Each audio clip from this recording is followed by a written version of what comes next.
Bonjour tout le monde déjà. Je remercie du coup, je vous remercie de nous avoir invités et de nous écouter aujourd'hui, particulièrement Angèle, je sais pas si elle est, enfin Angélique, pardon, je sais pas si elle est dans la salle. C'est très appréciable de pouvoir venir présenter les résultats de la fouille et qui plus est aux gens du coin, à des archéologues, à des étudiants. Donc là, on va un peu changer finalement de notre fusil d'épaule parce qu'on va aborder la question donc d'une fouille archéologique préventive. Donc, alors que jusqu'à présent, il me semble qu'on a vu principalement donc des fouilles archéologiques programmées avec des programmes de recherche plus larges pour répondre à des problématiques déjà ciblées en amont. Donc ici, comme le monsieur le maire vous en a parlé tout à l'heure, donc la fouille archéologique s'inscrit dans le projet de rénovation et d'extension du musée Rolin, donc qui est mené par la ville d'Autun, donc depuis quelques années maintenant. L'idée ici, donc, c'est une fouille qui vient à peine de se terminer, donc on vous présente vraiment des résultats bruts de sortie de fouille, avec des interprétations qui seront amenées à évoluer certainement lors de la phase de post-fouille, qui vous seront présentées ensuite par Charline, avec des premières identifications de mobilier, premières datations de mobilier, qui seront aussi amenées à évoluer dans la mesure où les spécialistes ne les ont pas encore vues.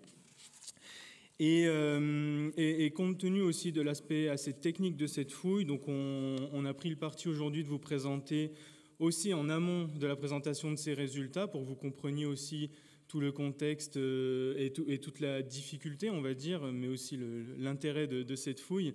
Je vais vous présenter aussi pas mal les aspects techniques qui ont évidemment conditionné les aspects scientifiques et toutes nos méthodes de relevé, etc. et de fouille. Donc là, une petite vue drone sur on va dire l'objet central de cette rénovation qui est la prison, mais qui concerne aussi. Alors, je pense qu'il faut que je prenne.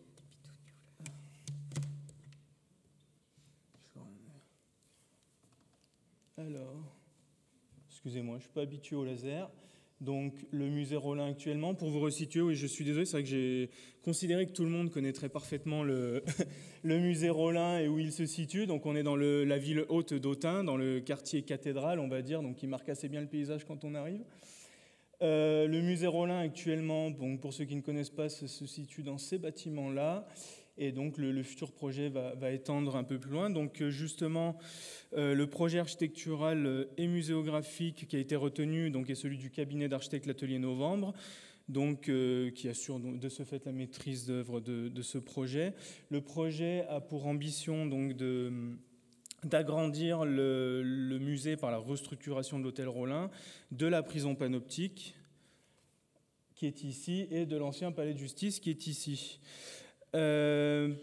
Pour relier donc ce que je vous présentais ici justement, donc ce ne sont pas des images, de belles images que j'ai faites, c'est celles des images qui ont été faites par les architectes justement pour présenter leur projet. Donc vous voyez ici une vue aérienne avec ce qui nous accapare le regard tout de suite, c'est cette structure au sommet de la prison panoptique et donc de cette vue panoramique sur la ville qui sera offerte. Là on sera sur une partie du musée, etc. Voilà. Je ne m'étale pas, je ne suis pas assez calé sur le sujet pour vous présenter. Donc là, on est sur une vue aérienne, voilà, du musée. Donc pour un peu situer, je reviens, notre prison panoptique, dans le projet, il va avoir un impact assez important sur le patrimoine archéologique de la ville et de ce secteur, parce que dans certaines zones, il va y avoir le décaissement du sous-sol sur 6 mètres de profondeur en plusieurs endroits. Donc, sur toute la moitié nord de la prison, donc, qui est la prochaine grosse fouille dont parlait monsieur le maire tout de suite, qui est encore en phase d'appel d'offres. Il va y avoir aussi donc, la fouille que nous avons menée ici, qui est encore en cours, donc le décaissement sur 6 mètres de profondeur à l'intérieur de la moitié nord de l'hôtel Lacombe. Ensuite, dans ce projet, il va aussi avoir un impact assez important dans les caves de l'ancien palais de justice. Et puis, ponctuellement, il me semble, dans des proportions plus réduites, sur la place Saint-Louis. Ce projet va aussi avoir un impact assez conséquent sur le patrimoine bâti, donc en particulier sur les hôtels Lacombe et Rolin. Donc, il y aura la destruction à terme de planchers et de murs, notamment dans notre zone sur lesquelles je reviendrai, mais plus largement, il y aura la création d'ouvertures, etc. Compte tenu de l'impact de ce projet sur le sous-sol et le bâti, donc dans un secteur au potentiel archéologique très sensible, donc le service régional de l'archéologie s'est saisi du dossier. Donc, en particulier Laure qui est parmi nous aujourd'hui et donc qui suit le dossier de près depuis quelques temps maintenant. Donc suite à ce projet, donc le service régional de l'archéologie a sollicité donc un diagnostic archéologique de la zone du musée qui va faire l'objet d'un réaménagement. Donc je ne rentrerai pas dans le détail pour vous resituer. Donc bon, vous voyez bien la prison, la rue des Bancs. Et ici, ce que vous voyez en couleur, c'est tous les vestiges qui ont été sortis donc, par nos collègues du service archéologique de la ville d'Autun lors du diagnostic, qui permettait ensuite au service régional de l'archéologie d'établir les cahiers des charges scientifiques en vue des fouilles archéologiques.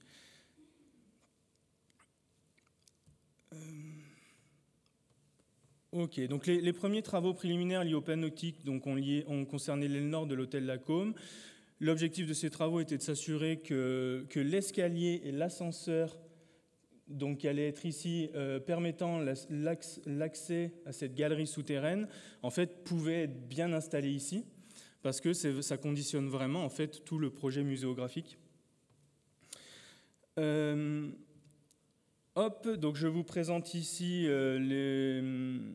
nous, ce qu'on a fait actuellement ou ce qu'on est encore en train de faire. Donc là, il faut imaginer que c'est une coupe de l'aile nord de l'hôtel Lacombe qui est ici. Donc on est sur une coupe longitudinale est-ouest. Donc dans nous, ce qui a été prévu, donc c'est une étude archéologique du bâti et puis une fouille sur 6 mètres de profondeur. S'il y a eu une étude archéologique, c'est en partie parce que ce mur-là et ce mur-là vont être détruits à terme, comme je vous disais, ainsi que tous les planchers qui déterminent l'espace. Ça va être finalement une sorte de boîte vide pour accueillir l'escalier et l'ascenseur. Donc bien que l'objectif premier de la prescription archéologique soit la sauvegarde par l'étude des éléments du patrimoine archéologique, je citais, des problématiques scientifiques spécifiques auxquelles la fouille doit apporter des éléments de réponse, donc ont été explicités dans le cahier des charges scientifiques accompagnant l'arrêté de fouille archéologique préventive. Donc un des premiers objectifs était la mise en évidence, la caractérisation et la datation des vestiges du rempart du castrum et de toute construction qui lui serait associée. Cette problématique spécifique a pu être avancée parce que grâce aux travaux de recherche antérieurs et au diagnostic archéologique qui a été effectué, il était attendu que le rempart se situe dans l'espace de la fouille. Et ça allait offrir pour la première fois d'observer une grande portion de l'espace d'un élément structurant de la ville de l'Antiquité tardive. À la suite aussi, le deuxième objectif donc, était l'établissement de la chronologie des états architecturaux et des niveaux d'occupation du palais du chancelier Rollin, ainsi que des vestiges éventuellement préservés d'une maison médiévale préexistante. Donc voilà, parce qu'il y a eu aussi un diagnostic archéologique du bâti, donc mené par Clarisse, qui est ici aussi, qui vous parlera de Cluny tout à l'heure. Donc Clarisse a notamment mis en évidence, dans le cadre du diagnostic, que lorsque le chancelier Rollin fait construire son hôtel, il achète des parcelles médiévales déjà bâties. L'objectif était donc de déterminer dans quelle mesure il réutilise ses constructions antérieures pour asseoir son immeuble, comme cela a été fait donc, avec la cave observée à l'ouest de l'aile nord de l'hôtel Lacombe. Donc il limite notre fouille justement. Et donc je vous propose ici quelques vues en fait, donc d'une très belle cave du XIIIe siècle et qui vient en partie s'appuyer et même creuser le rempart de l'Antiquité tardive que vous voyez en arrière. Un autre objectif de la fouille était également de déterminer si les espaces dans lesquels on se situait ici étaient des constructions uniformes du XVe siècle, comme on peut l'imaginer quand on voit l'hôtel Rollin d'extérieur, depuis la rue des Bancs ou ici depuis la cour, où on a vraiment un immeuble qui paraît assez uniforme de prime abord. Mais c'est vrai que lorsqu'on tourne un petit peu le regard, on peut se demander aussi s'il n'a pas fait l'objet d'importants travaux. C'est notamment une des hypothèses qu'avait soulevée Clarisse dans le cadre du diagnostic. Et comme on le voit, donc là, vous voyez, ça c'est le mur nord de l'aile nord de l'hôtel Lacombe, donc le mur qui limitait notre fouille au nord, et ça c'est le mur est qui limitait notre fouille à l'est. Voilà, donc pour les questions donc, de l'organisation du chantier, donc trois phases de chantier ont d'ores et déjà eu lieu, et il en restera une quatrième. Donc entre fin mars et début avril 2023, donc d'abord l'étude archéologique du bâti. Donc cette phase d'étude était finalement assez classique. Je vais accélérer un petit peu, je pense. Pardon ? Ok, super. Donc je vais accélérer un petit peu. Donc phase finalement assez classique ici, hein, dans la mesure où on avait accès à un échafaudage roulant, on avait des murs déjointoyés, Clarisse qui grattait et nettoyait très bien les murs. Ce qui était assez complexe finalement dans cet espace de fouille, c'est que comme vous l'avez vu, l'hôtel Rollin c'est très grand, et là on était dans un espace très limité. Donc évidemment, ça va avoir un impact sur nous, ce qu'on va être capable de comprendre de ce bâtiment, et finalement on en revient souvent à, quand on est sur des fenêtres d'observation réduites, ce sera principalement de l'hypothèse et des pistes ouvertes pour l'avenir, pour les études postérieures. À la suite de l'étude donc, archéologique du bâti, a eu lieu la démolition des niveaux de sol et des aménagements en béton. Ça, c'était courant avril. Donc, c'était une entreprise, c'était pas une fouille archéologique en soi, c'était vraiment comme un suivi de travaux, dans la mesure où c'était principalement des aménagements béton. Aménagements béton qui se sont révélés assez intéressants puisqu'ils permettent de documenter la mise en place du musée, dont on reparlera très rapidement après. Et puis surtout, s'il fallait un suivi archéologique, c'est parce qu'il pouvait y avoir des vestiges archéologiques affleurants et puis qu'il fallait aussi guider évidemment les maçons qui allaient travailler sur la démolition des niveaux béton. Et enfin, donc est arrivée vraiment la partie de la fouille archéologique jusqu'aux fondations du bâtiment. Elle a démarré début mai et s'est terminée donc fin juin. Donc pour la salle orientale, je vous présente une photo juste ensuite. Ici, c'est une photo de la salle centrale. Je vous ai juste posé une photo ici. On a fouillé à moitié, c'est pour les besoins de l'étude du projet. L'autre moitié ne sera a priori pas fouillée. C'est aussi les limites de l'archéologie préventive, c'est qu'on ne va pas là où on veut aller pour l'archéologie. Cette salle, on sort uniquement. Il y a 2 semaines, on a moins de 2 semaines qu'on a terminé la fouille, donc on ne vous en parlera pas vraiment là. Voilà. Et donc, comme je vous disais, là, on est arrêté pour quelques mois a priori, mais l'opération n'est pas encore terminée, puisque la cote de fond de projet n'a pas été atteinte, comme je vous disais, d'environ 6 mètres par rapport au niveau de sol. Mais comme nous avons atteint le banc de fondation de chaque mur, eh bien, il était temps de s'arrêter pour trouver des solutions techniques permettant la reprise en sous-œuvre de ces murs. Donc là, c'est des choses qui nous échappent à partir de maintenant, qui reviennent à la maîtrise d'œuvre et à la maîtrise d'ouvrage. Donc parmi les particularités de cette fouille aussi, et ce qui fait aussi beaucoup de l'intérêt de ce travail, c'est un travail collaboratif d'abord avec le service archéologique de la ville d'Autun, qui nous apporte toute sa connaissance de la ville, qui nous apporte toute son expérience. Et c'est aussi un travail collaboratif et en coactivité constante avec les maîtrises d'œuvre, les maîtrises d'ouvrage qui attendent énormément de réponses sur ce dossier-là. C'est un travail en collaboration constante avec le service régional de l'archéologie, donc que je profite de remercier Laure pour sa présence aussi au long cours sur ce dossier, parce que c'est toujours très compliqué de venir s'insérer là-dedans.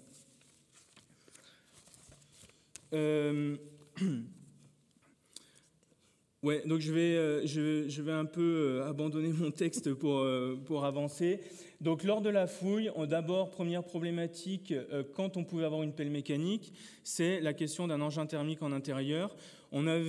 Finalement, il s'est avéré qu'on ne pouvait pas l'avoir aussi longtemps qu'il était prévu. On l'a eu sur l'espace d'une semaine et demie, et donc pour des questions de facilité, on a pris le parti de prendre un engin thermique, mais ce qui nécessitait la mise en place d'un extracteur d'air. Vous voyez un petit bout du tuyau, etc. Donc ça pose tout de suite des questions de sécurité des personnes. Et puis évidemment, la sécurité des personnes dans un espace exigu, avec une pelle mécanique qui tourne, il faut toujours être très vigilant. Mais cette pelle mécanique, malheureusement, on a dû l'abandonner assez vite parce que En décompressant des terres au milieu d'un bâtiment, eh bien évidemment, on peut déstabiliser la structure d'un édifice. Donc la problématique aussi, et là le travail de coactivité était particulièrement important, c'est-à-dire que nous intervenions, nous fouillions un mètre, une entreprise intervenait pour mettre en place des butons, donc là c'est en coupe, donc un niveau de buton tous les mètres. Vous voyez ici la place que ça prend sur le terrain. Et là c'est une vue, donc on avait fouillé, on a quitté le terrain, mise en place du premier niveau de buton, et là c'est la mise en place du deuxième niveau de buton. J'ai pris volontairement une photo où on a l'impression de rien voir, parce que parfois c'est le cas, c'est très exigu, très complexe.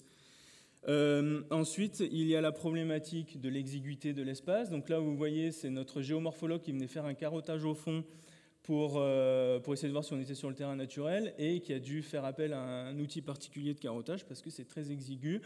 Il y avait toute la problématique aussi d'accès en fond de fouille, parce qu'on est sur un espace très exigu, on ne peut pas mettre un grand escalier, on ne peut pas mettre un ascenseur, donc voilà, donc les petites échelles, trouver des solutions, l'utilisation d'un monte-matériaux pour évacuer les déblais, etc. Et aussi la nécessité régulièrement, ce qui a un impact sur notre stratégie de fouille, à chaque mètre fouillé, avant d'attaquer une fouille, on devait sonder au pied de chaque mur sur 1 mètre de profondeur pour vérifier qu'on n'avait pas le bas des fondations. Donc voilà, je passe sur toutes ces contraintes pour donner la parole à Charlie. Je vais faire ça en express. Alors, les niveaux du Haut Empire et de l'Antiquité tardive avaient été observés juste sous le niveau de circulation actuel à l'intérieur de l'enceinte du castrum lors de la phase de diagnostic réalisée par le service archéologique de la ville d'Autun. En contrebas du rempart, sur l'emprise de notre fouille, ces niveaux n'ont pas encore été atteints. Ils ont peut-être été effleurés lors d'un carottage réalisé par notre géomorphologue dans l'épaisse couche d'argile sur laquelle est posé le rempart. La poursuite de la fouille en 2024 nous permettra peut-être de les atteindre. La structure la plus massive présente sur la fouille est le rempart de l'Antiquité tardive. Nous avons ici une portion de ce rempart qui est pour la première fois observée depuis sa fondation sur plus de 4 mètres d'élévation. Il avait été jusqu'à présent observé ponctuellement, notamment dans les caves de l'évêché par Sylvie Balcombery dans le cadre de ses recherches. Bien que les dernières hypothèses datent cette construction de la fin du IIIe ou du début du IVe siècle, un des enjeux de la fouille et de la post-fouille à venir sera de confirmer cette datation et de l'affiner si possible. Le rempart est composé d'un soubassement de blocs dressés de gros appareils calés à l'aide du touvenant. Puis, le parement a été construit d'assises de blocs grossièrement équarris de petits appareils. On pourra noter que certains des blocs sont en des remplois à l'image d'un élément en calcaire figurant un fin rinceau. Ils provenaient certainement d'un bâtiment antique. Dans le mortier de chaux ayant servi à la construction du rempart, des charbons ont été prélevés pour les faire dater selon la méthode du carbone 14. Cette découverte était attendue, mais son état de conservation n'était pas connu et son tracé diffère légèrement des projections qui en avaient été faites. Un niveau de sol, tout en bas là, dont le lien avec le rempart reste à éclaircir, a été observé dans un sondage, mais son altitude correspond à celle du ressaut de fondation du rempart. Autant dire que nous sommes impatients de pouvoir poursuivre la fouille. On change. À partir de la mise en place du rempart, l'espace se structure autour de lui. Après la mise en place du sol, précédemment cité, différents niveaux d'occupation se succèdent. On peut notamment illustrer ce remblai piégeant du mobilier hétérogène, mélangeant vaisselle antique, comme de la sigillée, de la vaisselle tardo-antique, telle que la grise lissée, qui est en bas, ou encore des pots à décor de molettes du haut Moyen-Âge. On peut également voir dans cette coupe des niveaux d'incendie dont l'un d'eux a livré le squelette d'un animal. L'ensemble de ces niveaux est scellé par un sol en mortier de chaux. Tout en haut.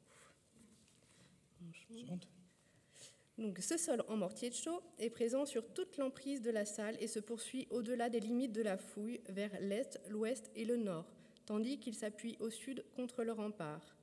Concernant sa datation, on a quelques éléments qui nous permettent de le rattacher au Moyen-Âge. D'une part, sa typologie, déjà observée lors des fouilles menées par Walter Berry et Sylvie Balcombery sur le site de l'évêché. D'autre part, sur ce sol, un niveau d'occupation a recueilli un beau lot de mobilier céramique du type de Sevray, datant de l'époque mérovingienne. Notez la présence d'un important lot de faune aviaire. Sur ce sol mérovingien a été construit un mur avec un mortier rose. Ce mur massif, posé directement contre le rempart, a été détruit au nord lors de la reconstruction de l'hôtel. Son mode de construction et sa position stratigraphique sur le site permettent de supposer qu'il date de l'époque carolingienne. Dans l'état des connaissances, il est possible que ce mur appartenait à une tour ajoutée contre le rempart. Cette hypothèse devra être vérifiée lors de la phase de post-fouille, notamment en affinant sa datation et en le confrontant aux travaux de recherche menés sur ce rempart. Au XIIe siècle, la ville est agrandie vers le nord par la construction d'un nouveau rempart. À partir de ce moment, le rempart de l'Antiquité tardive perd son rôle de fortification et est englouti dans la trame urbaine.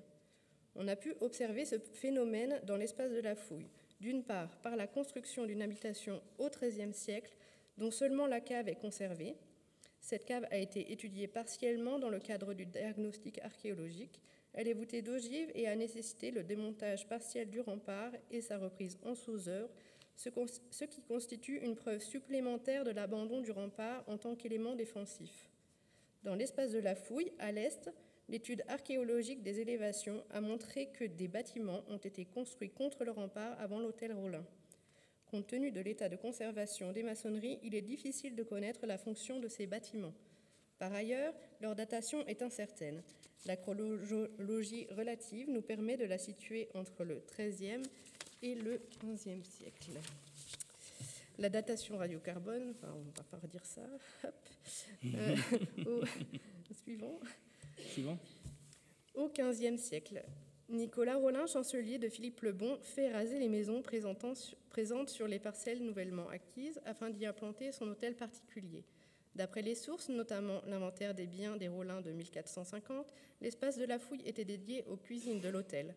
Ces cuisines n'ont pas été retrouvées, mais une structure peut-être contemporaine a fait l'objet d'une attention particulière.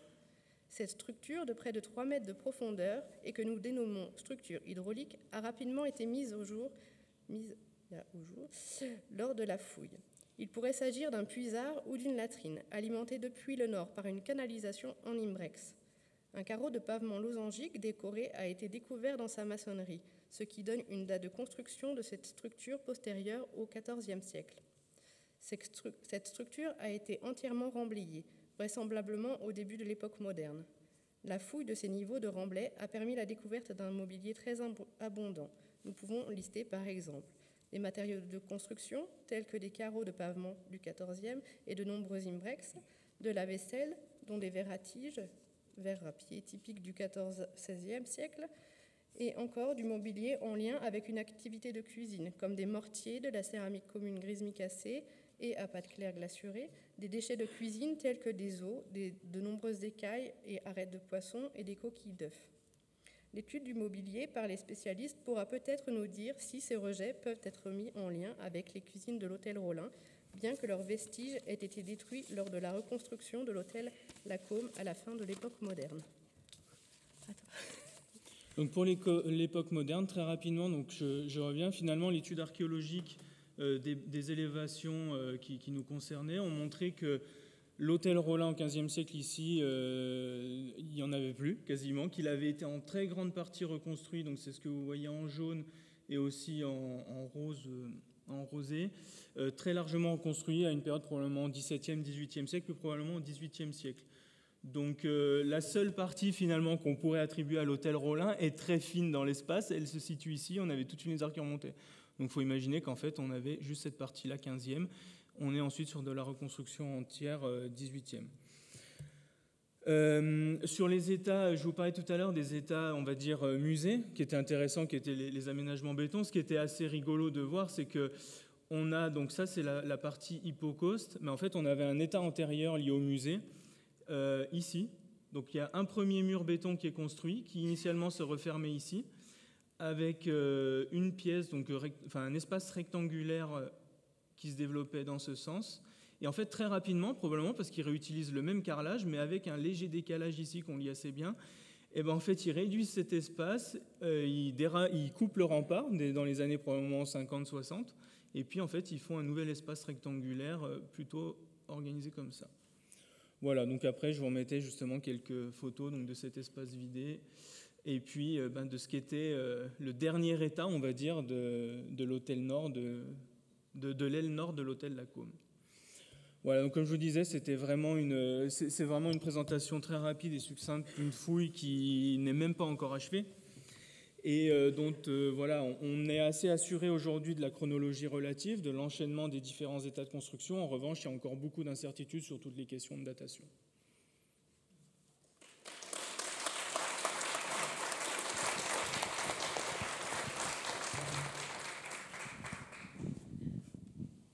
Merci dans toute la salle d'avoir réussi l'exploit d'exploiter en si peu de temps, après si peu de temps, des données aussi complexes. J'imagine que ça motive un certain nombre de questionnements.